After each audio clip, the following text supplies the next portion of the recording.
श्रद्धालु सभी को मेरा ओम नमः शिवाय।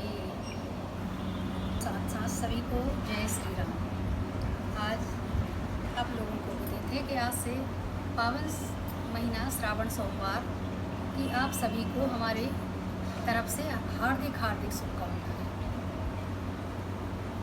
आज से हमारे यहाँ श्रावण का मास शुरू हो गया है। ऐसा मानना है कि भगवान शिव जी से जो कुछ भी मांगते हैं, क्योंकि भगवान शिव भोलेनाथ हैं और वो इतने भोले हैं कि आप यदि कुछ मांगते हो तो वो तत्काल वरदान देने के लिए तैयार हैं। भगवान शिव जी ने सनत कुमारों से कहा कि चंद्रमा, सूर्य और अग्नि ये तीनों मुझे अत्यंत प्रिय हैं, क्योंकि ये तीनों मुझे अपने नेत्रों के समान प्यारे हैं। और कर्क राशि से सूर्य जब सिंह राशि में प्रवेश करता है तब श्रावण मास का शुरुआत होता है, और इसीलिए ये श्रावण मास जब सूर्य सिंह राशि के राशि स्वामी सूर्य हैं, सूर्य देव जब सिंह राशि में रहते हैं तो उस समय ये श्रावण का महीना शुरू होता है। जैसे आप लोगों को एक बात की और पता है कि हमारे यहाँ 27 नक्षत्र होते हैं, उनमें से हमारा यहाँ एक नक्षत्र श्रावण नक्षत्र। यदि जब हमारा श्रावण नक्षत्र जब से लगता है, समझ लो कि उसी समय से ये श्रावण मास का शुभारंभ होता है। तो शिव जी ने अपना इसको सबसे प्रिय माह बताया है श्रावण के महीने को, और इस माह में पंचोक्षरी ओम नमः शिवाय ये तो आपको जाप बिल्कुल सबसे सरल और सबसे शुभम माध्यम है। आप कहीं भी किसी भी स्थिति में हो, ओम नमः शिवाय का जाप तो आप कर सकते हैं। अच्छा, फिर एक दूसरा मंत्र है महामृत्युंजय मंत्र। महामृत्युंजय मंत्र भी शिव जी को अत्यंत प्रिय है, और इस महामृत्युंजय मंत्र से हमारे सारे कष्ट दूर होते हैं। और शिव जी को अभिषेक भी अत्यंत प्रिय है, सभी मनोकामनाओं को पूर्ण करने वाला है ये शिवाभिषेक। अच्छा, श्रावण मास में सबसे ये सूर्य का महीना है। इस समय सूर्य हमारे सिंह राशि में है, और सिंह राशि के राशि स्वामी सूर्य देव है। अच्छा, दूसरी बात श्रावण माने इस महीने में सुनने का अत्यंत महत्व है।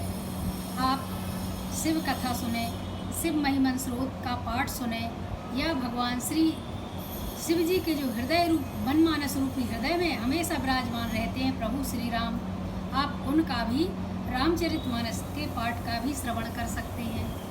यहाँ हम लोग श्रावण के महीने की बात कर रहे हैं कि आप श्रावण के महीने में भगवान भोलेनाथ से जो कुछ भी आप मांगना चाहते हैं, सच्चे मन से आपकी जो आपके मन में श्रद्धा हो, भक्ति हो, जो कुछ भी हो, आप यदि सच्चे मन से मांगते हैं तो आपकी श्रद्धा का समर्पण सीधा भगवान के पास पहुंचता है।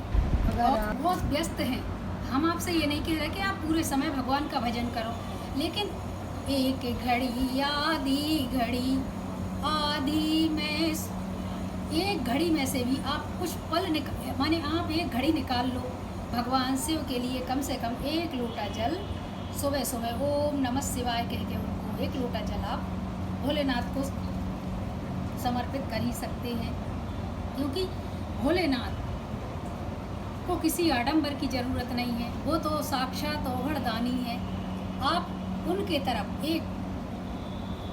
यदि उनके तरफ थोड़ा सा भी आप मन में आपने विचार कर लिया तो भोलेनाथ आपके अनंत कष्टों को हरने वाले हैं। अच्छा, ये तो हमने आपको बताई बिल्कुल सूक्ष्म शिव जी की महिमा, लेकिन शायद आप लोगों को मालूम भी हो। और सबसे प्रसन्न होते हैं भोलेनाथ भगवान रामचरितमानस के पाठ से, क्योंकि मन महेश निज मानस राखा, पाए सुसमय शिवासन भाषा।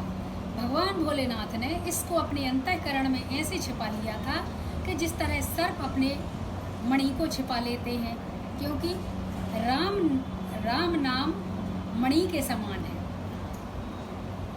श्री रामचरितमानस के कुछ चौपाइयाँ हैं।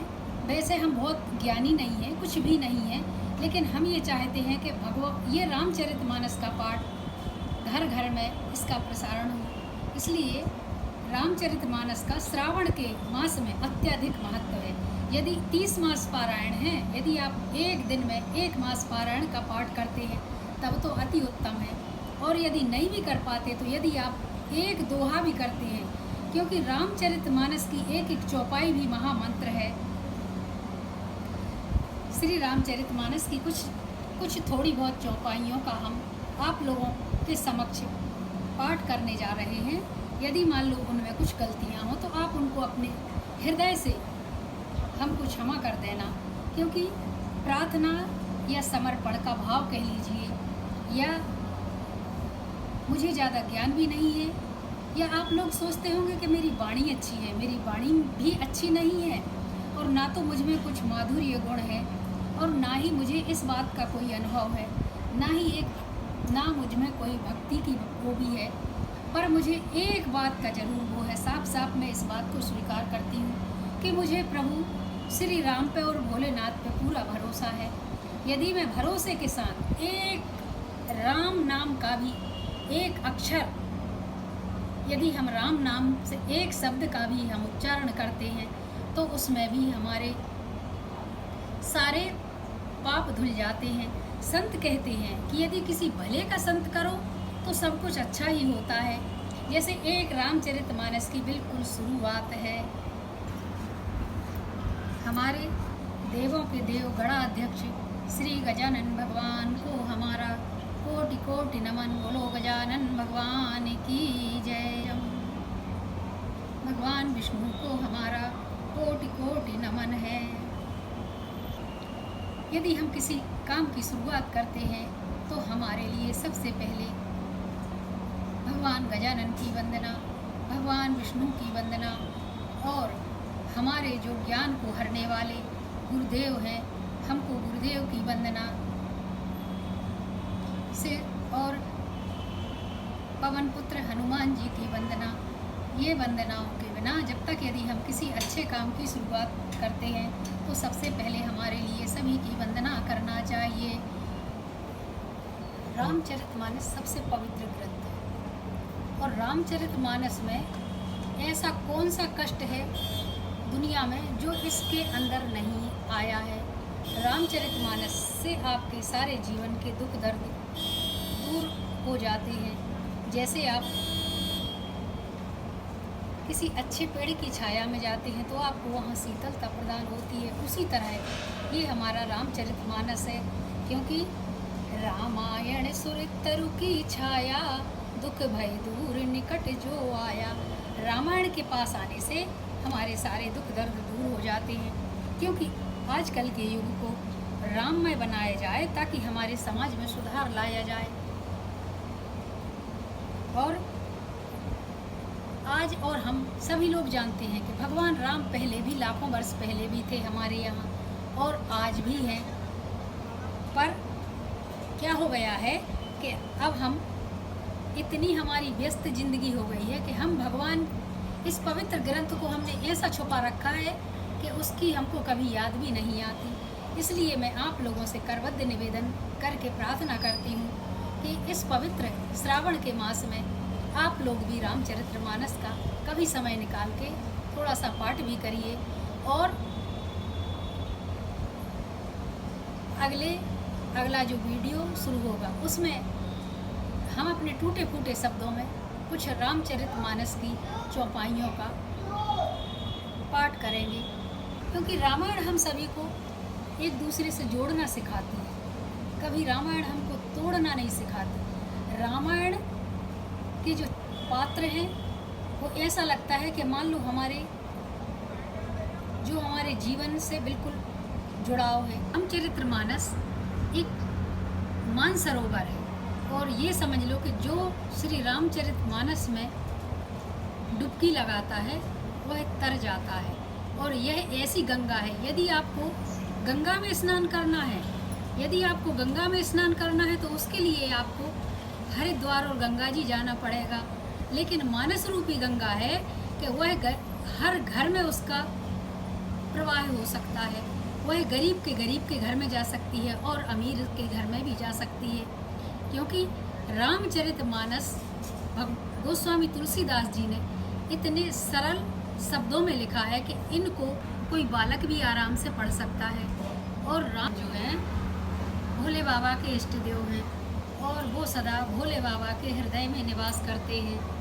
इसलिए भोले बाबा अत्यंत प्रसन्न कब होते हैं कि जहाँ भगवान राम उनके गुरु की कहीं कथा सुनने को मिल जाए। इसलिए भोले बाबा बाबा तुलसीदास जी ने मानस में लिखा है कि सेवक स्वामी सखा सिय पीके। उनके भोले बाबा सेवक स्वामी सखा सिय पीके, हित निरुपद सब विधि तुलसी के। तुलसीदास जी कहते हैं कि भोले बाबा प्रभु श्री राम को अपना स्वामी मानते हैं, सखा मानते हैं। आज जो मैंने विचार आप लोगों के सामने रखे हैं उसमें श्रावण के मास के साथ साथ शिव जी की पूजन का महत्व और रामचरितमानस के पाठ का महत्व बहुत ज़्यादा है।